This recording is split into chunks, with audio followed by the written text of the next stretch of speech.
Seasonal condition part 1.2 में we will discuss about the remaining portion of the condition tennis elbow. In part 1.1 we have already discussed about the basics, history, definition and causes of the tennis elbow. So link is in the description box. You can check it out.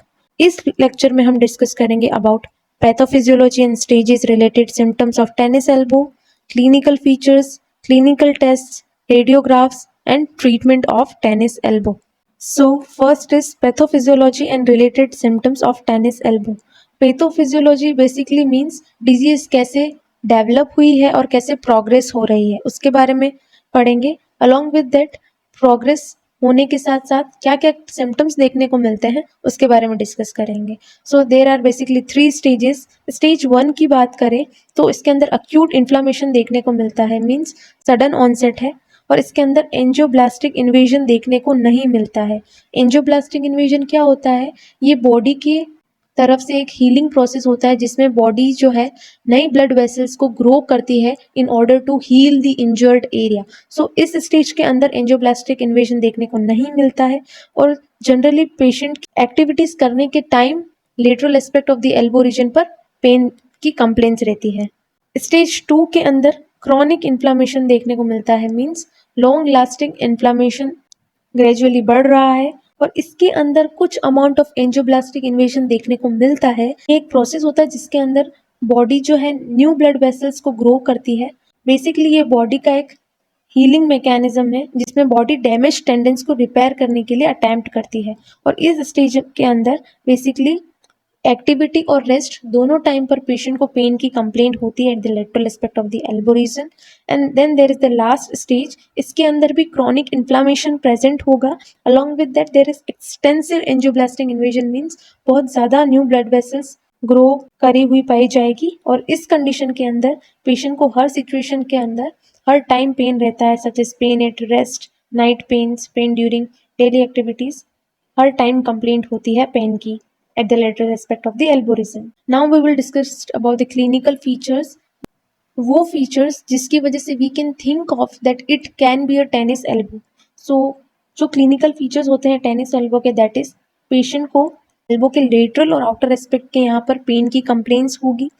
जब कोई gripping activity करता है या फिर lifting activity करता है patient विया hands, तो वो एक्टिविटीज़ करने के अंदर डिफ़िकल्टीज होगी. और स्पोर्ट्स पर्सन की बात करें तो जब भी वो अपने एल्बो को एक्सटेंड करेगा तब पेशेंट को पेन होगा और डिफ़िकल्टी होगी एल्बो एक्सटेंशन करने में. So these are the clinical features by which we can make a guess that it can be a tennis elbow. Now we will discuss about the clinical tests.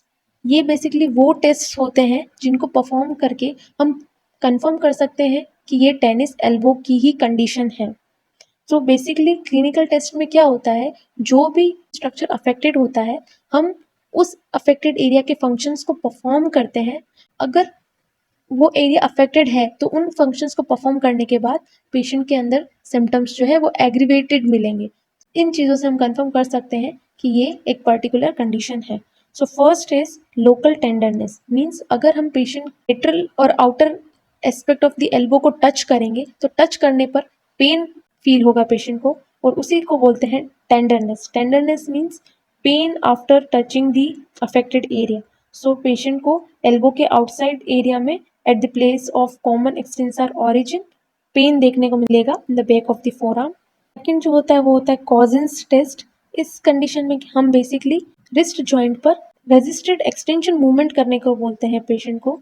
Basically elbow जो है वो extension position में stable करता है therapist. Then patient को बोलता है कि रिस्ट जॉइंट के यहाँ पर एक्सटेंशन मूवमेंट परफॉर्म करो, but that movement is resisted by the examiner. ये मूवमेंट करने के बाद अगर पेशेंट को एल्बो के लेटरल एस्पेक्ट में कोई पेन प्रोड्यूस होता है then that test is positive. Next is Maudsley's test. इस कंडीशन के अंदर मिडिल फिंगर का रेजिस्ट एक्सटेंशन परफॉर्म करते हैं. अगर ये करने से लेटरल एपिकोंडाइल एरिया के यहाँ पर पेन प्रोड्यूस हो रहा है then we can make diagnosis of tennis elbow. And the last is Mills maneuver. इस कंडीशन में सबसे पहले पेशेंट का जो एल्बो है वो फ्लेक्स्ड रहेगा. देन इसके अंदर थेरेपिस्ट फोर्सफुल एक्सटेंशन परफॉर्म करेगा at the elbow region at wrist joint, flexion produce करेगा. So, इसकी वजह से जो एक्सटेंसर मसल्स है वो स्ट्रेच्ड होगी, और अगर ये परफॉर्म करने की वजह से अगर पेशेंट को पेन प्रोड्यूस हो रहा है, देन वी कैन कंफर्म और diagnose that it can be a tennis elbow. Radiographs की बात करें तो बेसिकली एक्सरेज लेते हैं in AP, lateral and radio capitular views. Radio capitular view वो होता है जिसके अंदर रेडियल हेड और कैपिटुलम ऑफ ह्यूमरस अच्छे से देख सकते हैं। उस एरिया में अगर कोई प्रॉब्लम है और एल्बो के लेटरल एस्पेक्ट में कोई प्रॉब्लम है तो उसको और अच्छे से देख सकते हैं। Generally these are the recommended views. Most of the cases के अंदर एक्सरेज नॉर्मल ही शो होता है टेनिस एल्बो की कंडीशन में, because it's more of a muscular problem. However 16% of the cases के अंदर हमें कैल्सिफिकेशन देखने को मिल सकता है एट द लेटरल एपिकॉन्डाइल। ये जनरली इसलिए प्रोड्यूस होता है कि रिपीटेटिव स्ट्रेस होने की वजह से रिपीटेटिव टीयर होता है मसल्स एंड टेंडन्स में, जिसकी वजह से बॉडी उसको हील करने के लिए वहां पर कैल्शियम को डिपॉजिट करना स्टार्ट कर देती है। सो ये सीवियर स्टेजेस में हमको देखने को मिल सकता है, that is calcification eight the lateral epicondyle. Treatment की बात करें तो फर्स्ट इज कंजर्वेटिव मैनेजमेंट, मतलब उस कंडीशन को प्रोग्रेस होने से हम कैसे बचा सकते हैं। So we can save it by rest और फिजियोथेरेपी एक्सरसाइजेस परफॉर्म करके, और NSAIDs, these are non steroidal anti inflammatory drugs. Basically जो इन्फ्लामेशन हो रहा है उसको कम करने के लिए ड्रग्स दी जाती है। Most commonly used is paracetamol. Then ultrasound therapy दे सकते हैं at the lateral aspect of the elbow region. और टेनिस प्लेयर के अंदर हम एक्सरसाइजेस दे सकते हैं, उसको सजेस्ट कर सकते हैं कि लाइट रैकेट यूज़ करे, स्मॉलर ग्रिप्स यूज़ करे, और elbow straps as a protective mechanism are helpful. Otherwise locally anaesthetic injections और स्टेरॉइड इंजेक्शंस भी यूजफुल होते हैं in 40% of cases. Surgical management की बात करें तो कुछ कंडीशंस के अंदर सर्जिकल मैनेजमेंट की रिक्वायरमेंट हो सकती है, सच एज अगर पेन जो है वो लॉन्ग लास्टिंग है इवन आफ्टर 6 वीक्स, तब हमें सर्जिकल मैनेजमेंट की ओर देखना चाहिए।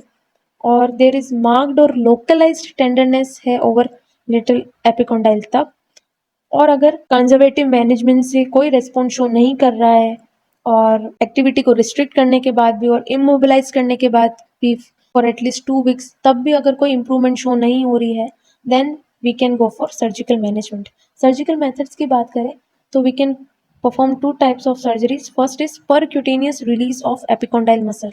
ये एक मिनिमल इन्वेजिव सर्जरी होती है। इसके अंदर एक स्मॉल इंसिशन बनाते हैं at the lateral aspect of the elbow region, वहां से टूल्स को इंसर्ट करते हैं और जो कि स्ट्रेंड मसल्स हैं और जो कि डैमेज्ड मसल है उनको कट कर कर रिलीज करते हैं ताकि टेंशन कम हो और पेन कम हो।